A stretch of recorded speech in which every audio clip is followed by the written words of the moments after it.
Alright, it is Next here, back with another video, and I know you guys are wondering, why did it take you so long to make another video? It's been like over a week or something along those lines, and the reason for that is because I just wanted to. I just felt like it, especially with school coming back, so that completely messes up my schedule. Like I had one like I ever had one to even begin with. But I think like the last time I ended this, like I ended it right after the Calvary battle. So we're just gonna continue from there, I guess. Let's see. When it comes on to Izuku versus Shinso literally. Oh boy, you guys are gonna hate me for this, but Izuku just completely one-shots Shinso before he even gets to speak. Before Shinso even speaks, Izuku just launches like a whole ice. No, not just an ice, like a whole glacier at him. You know that thing that Todoroki did to Sero? Basically, imagine that, but with Shinso and Izuku in Todoroki's place. Just completely one-shots the dude. Like Midnight Caesars and asks one of the dumbest questions ever. Can you move? Shinso is literally encased in ice, my guy. What do you think? I mean, like, look at Aang for crying out loud. This guy was able to go 200 years in an iceberg. Do you think he moved to like what you call it again? To relieve his itchiness? I know he must have gotten a little itchy, but I'm getting distracted. Anyways, enough of that rambling. But of course, like I said before, Shinso didn't stand a chance here because of how powerful Izuku is already. When it comes on to most of the matches, they stay pretty similar to in canon. Maybe Bakugo is just a little more relentless against Uraraka here. Or maybe he goes a little easier. Nah, he's more relentless here. Because he's actually stronger than canon due to wanting to, one-up Izuku all the time. But he's just never been able to. On top of that, Izuku is just very strong. He's seen that Izuku is pretty close to Uraraka as well. I mean, he assumes that Uraraka is his friend, you know. I mean, these two are together quite a bit at the time, so he's thinking, okay, maybe Izuku is also kind of interested in her. So you know what he does? He is just super relentless against Uraraka. And, like, he doesn't even give her any breathing room here. She tries, but Bakugo is just a beast towards her. He fights like a beast, acts like a beast. Like, just all of his mannerisms just scream that he is a beast towards Uraraka. So Uraraka, needless to say, still loses like in canon. And most of the other events stay the same as in canon. I don't know why they would change.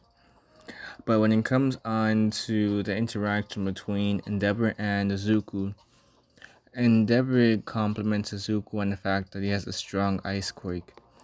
Izuku says things and tries to walk to like the stage and all that, but Endeavor tries to stop him again though.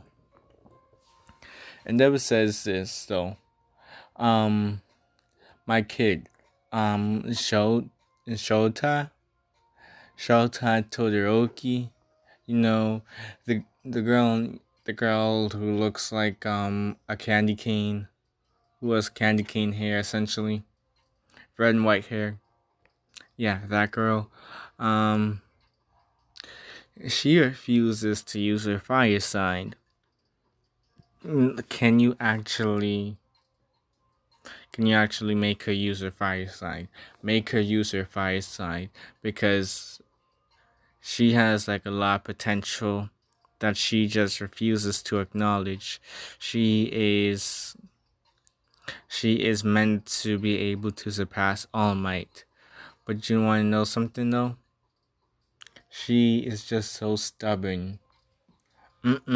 Girl problems. Izuku just looks at the man and is like, look man, I I am fully aware that she is hiding something. Thanks for telling me that she has a fire side, but regardless if you ever came or not, I would have still made her use her fire side. I don't care what you have to say. Like, even if you think that, well, she's meant to be able to take down All Might, that she may be able to defeat me, which she isn't going to be able to do. I don't care. And Izuku just completely disrespects Endeavor here. Afterwards, when it comes on to the next thing Izuku does, he just walks down to the stage. Oh my goodness. How's the damn this? You know what? Let me stop. I don't even know what I was about to say. But when Izuku looks at Todoroki here, of course he notices her sort of glare at Izuku because Shota, she didn't really like Izuku that much.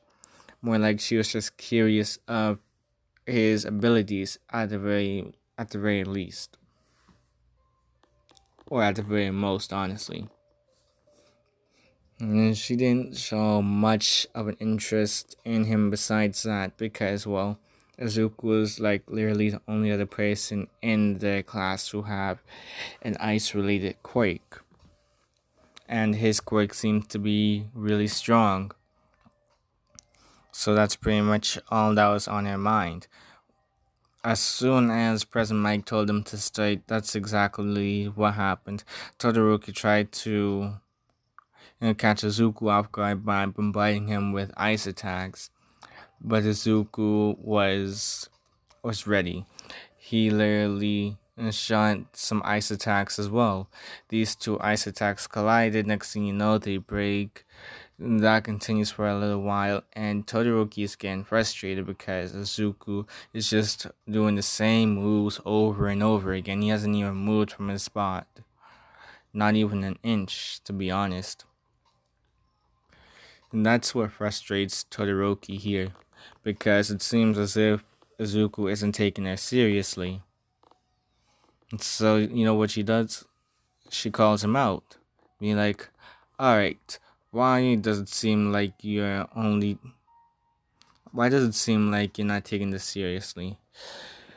Izuku looks at her, blinks, has this poker face on, and is like, I'm just giving out the same energy as you. I'm just giving out the same energy as you, woman. Because, well, you are like literally using only half of your power. I'm just giving out that same energy. Why should I take this fight seriously if you're not? He mentions how, well, not only that, but she's basically been disrespecting everybody at this tournament so far by just using only half of her power. And he even says that you don't even really have much. Come on, you have two sides. You have a fire side, then you have an ice side. I'm not talking about personality-wise either. You literally have something embedded into your DNA, and you refuse to acknowledge it. That's really a part of you. You're going to deny yourself part of what makes you, you. It's your quirk, not anybody else's. And Todoroki goes through a little flashback scene with her mother, where they were even talking about this. And she makes a decision. She uses her fire side. Izuku smiles at this before it becomes a sadistic smile, but he forces himself to control that sadistic side of him, at least for this fight, at the very least, because, well, it wouldn't look too good if he beat up somebody to the point where it was just kind of horrific, honestly. So, Izuku decides to move from his spot and creates an ice shield. He comes charging in at Todoroki. Todoroki uses her fire side to melt the ice shield. Izuku jumps over her fire though and shoots some ice spikes at her. Some icicles, or yeah, ice spikes, I guess. They end up colliding with her back. As she gasps, Azuku tries to get the hit in on Todoroki by using ice explosions to cause her to be pushed forward by an extreme amount. But Todoroki is able to, number one, make an ice shield. No, not an ice shield. Well, sort of. She's basically able to make a glacier to stop herself from moving any forward, and uses her fire side to blast herself backwards at Izuku, trying to get the hidden on him, trying and catch him. Izuku sees this. He uses these ice explosions to launch himself out of the way of Todoroki. He he shoots more ice at her. I'm not very creative with these, but I'm sorry, I'm very uncreative. But Izuku decides to use like an ice ball. He creates a ball of ice essentially and shoots it at her. This is actually pretty anticlimactic, but well, that's enough to actually throw Todoroki out of the ring. At least that's what Izuku thought, anyways. But Todoroki is actually able to still make more ice, so that it will cover her. It will cover her, make sure that she slides right back down to the stage. These two are going at it. 10 minutes go by, 20, 30, 40 minutes. And these two are exhausted. Azuku especially, because he doesn't have that sort of counter to his weakness like Todoroki does. She has a whole fire sign that she can use to warm herself up if she ever overuses her ice side, and vice versa, honestly. Izuku has no such thing. He is starting to suffer from his hypothermia, but he's also just feeling way too into this fight. He can't control his sadistic side anymore and just goes full throttle. He creates ice gauntlets and charges in at Todoroki. Todoroki sees this. She tries to make an ice wall, but Izuku breaks through with his own ice. This ice is encased in even more ice. This is hardened ice, essentially. I remember seeing this in one of the comments. Honestly, when Izuku breaks through the ice, Todoroki is surprised, but she's even more surprised when she sees Izuku actually absorb her ice again. And he uses it to just empower himself, give him more energy for this fight. And Todoroki forgot that Izuku can literally absorb her ice somehow. When Endeavor sees this, he loses it. He loses his marbles seeing this. He's like, wait, what? This kid can create and absorb ice, especially from other users of ice-related quirks? Nah. I demand a refund. Nah, this is OP. Izuku decides to just charge in at Todoroki. He creates an ice sword and goes in on Todoroki. He uses the ice sword for more reach. It clashes with Todoroki, but thankfully he uses a blunt side. He uses it and hits Todoroki in the temple. And this is enough to throw her back, causing her to lose her balance. She's struggling to maintain balance here. She's struggling to get up because, well, everything's just spinning way too fast.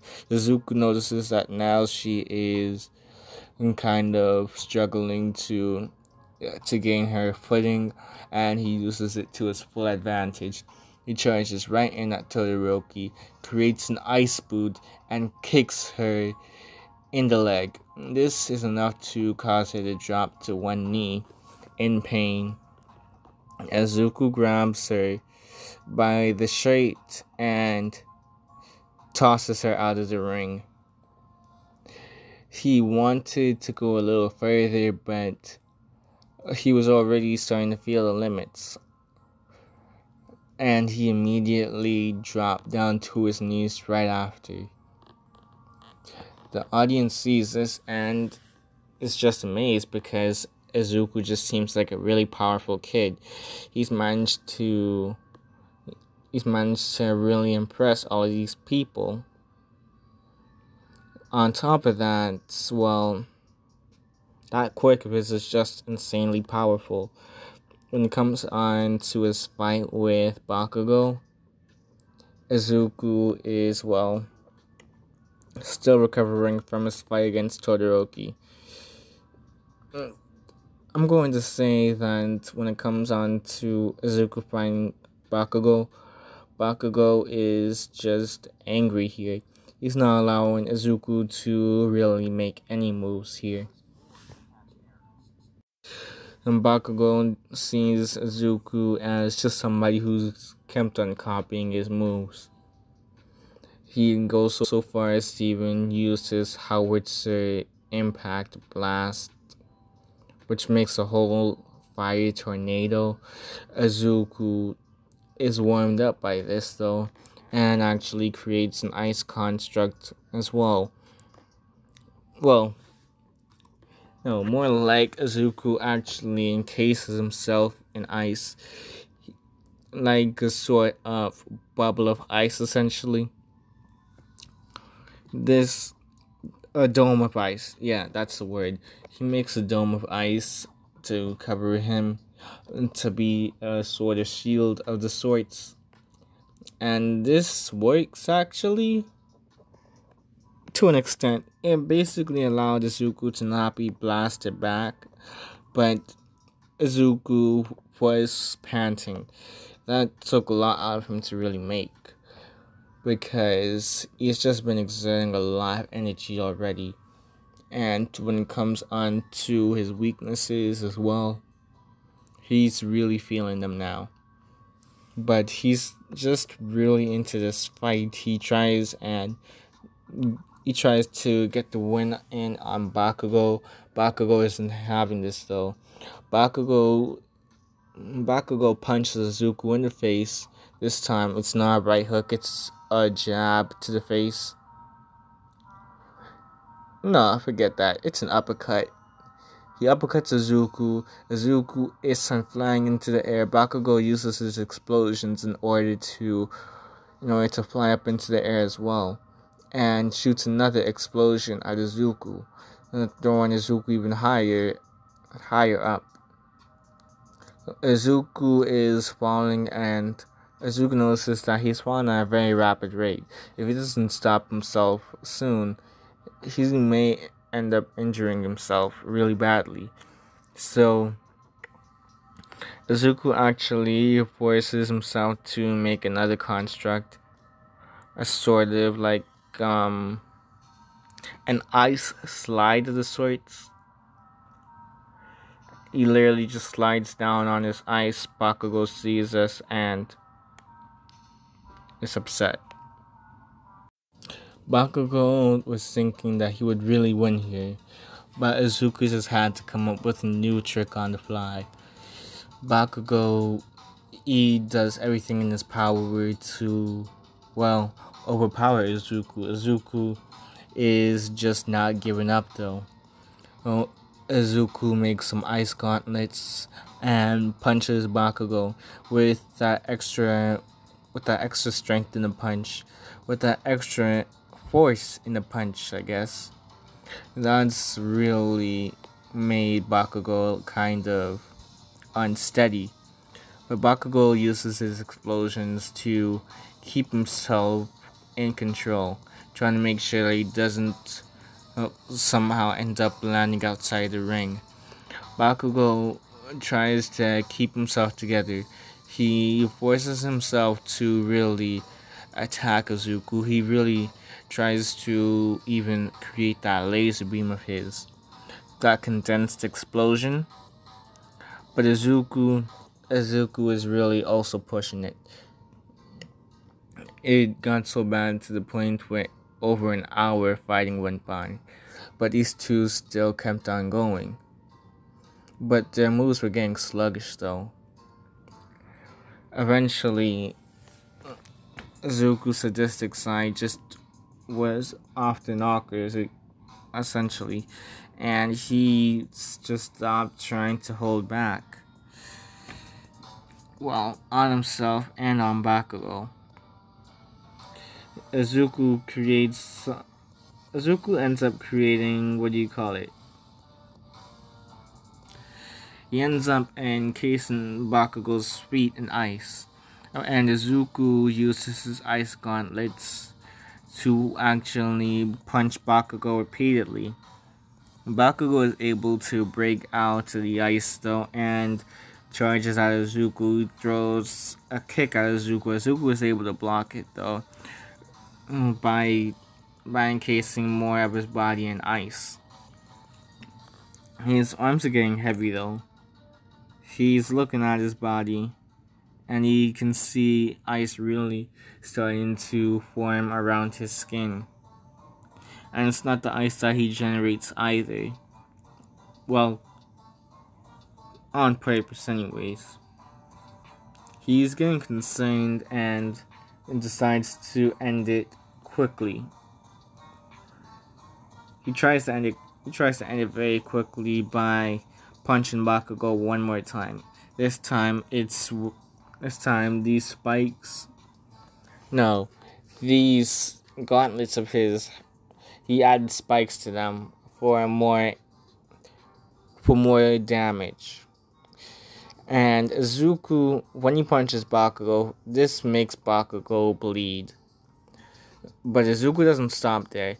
He throws a kick at Bakugo. He headbutts Bakugo as well. And he just pushes Bakugo over to the edge of the ring. Bakugo sees this. He tries to make a quick move to really fly up and bring himself farther away from the edge. But Izuku was able to catch on immediately. And Izuku realizes that he's not having any of this. No.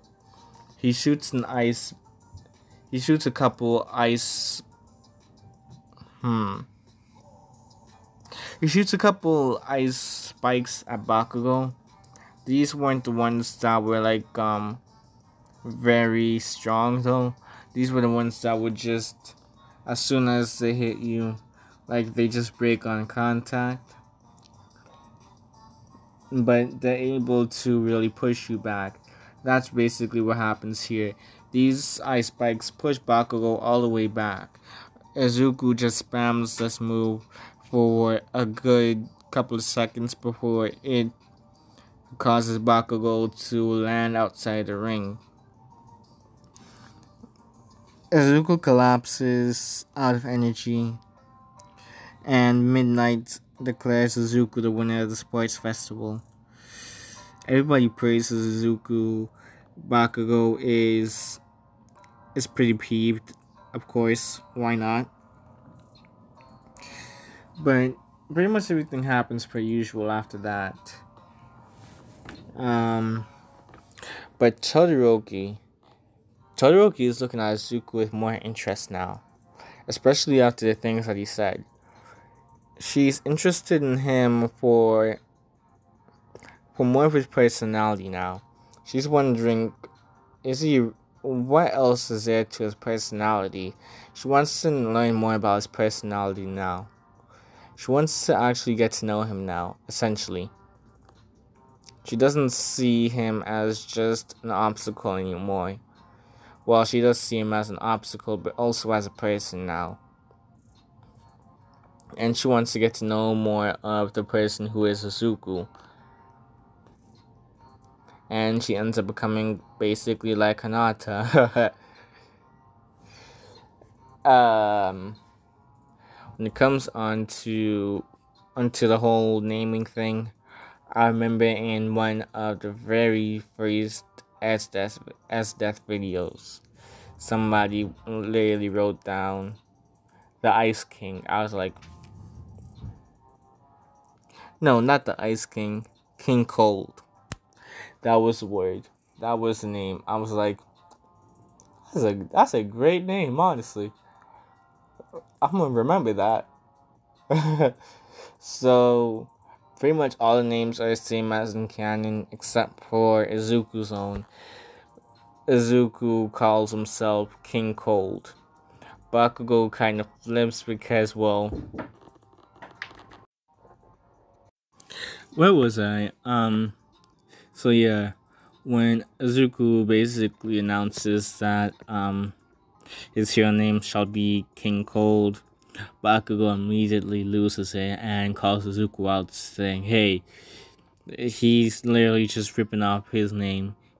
Izuku looks at him, looks at Midnight, looks back at Bakugo, and just shakes his head. He's like, nah, fam. I came up with this a long time ago. It's just that ending comes. It's just that well, I don't know how it works in Japan, but basically, I'm gonna go by the U.S. standards. But it just happens that your last name starts with the letter B, and my last name starts with the letter M. So of course you will go before me. It just makes sense. But I had this for a long time. Yeah, so I am now ripping off you, so get that out of your head. Bakugo wants to say something else, but Midnight cuts him off. The same things happen as in canon when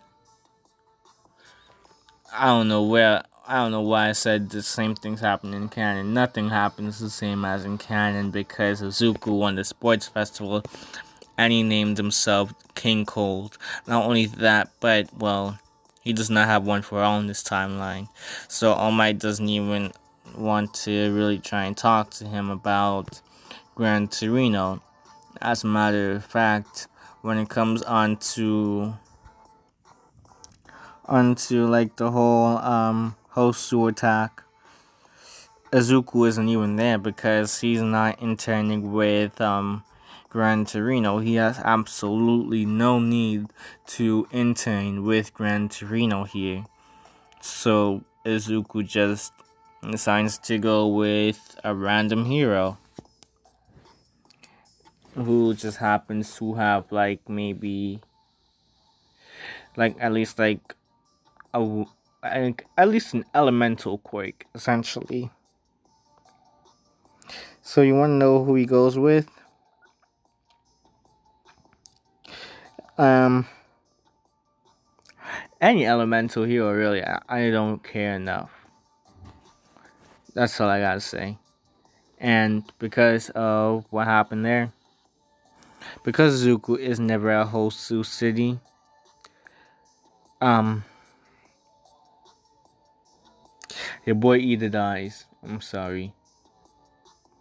Because without Zuko, Todoroki would never show up. And if Todoroki never showed up, well, Ida would have been a goner. Matter of fact, um,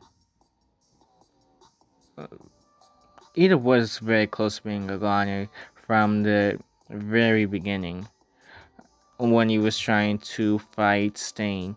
But when Stain was about to end Ida's life, that's when Izuku came in the clutch. Izuku doesn't come in the clutch here.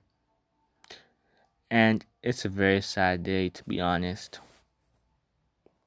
But that's how I'm going to end the video. I'm sorry. I'm sorry that I keep on killing off Ida. Look, it's a what if story, okay? So remember to do that, to do all that good stuff. Remember to like, share, comment, and subscribe. It helps me to. Apparently, it helps with the algorithm and all that good stuff. And your boy trying to reach like that sweet spot of like 500 subscribers, because that means I only got 500 subscribers more from there on to get to 1,000 subscribers. You already see right now that we're at like 396 subscribers. By the time I upload this video, when people see this, some people will probably unsubscribe though. It always happens. But I'm just saying. King Tynex out.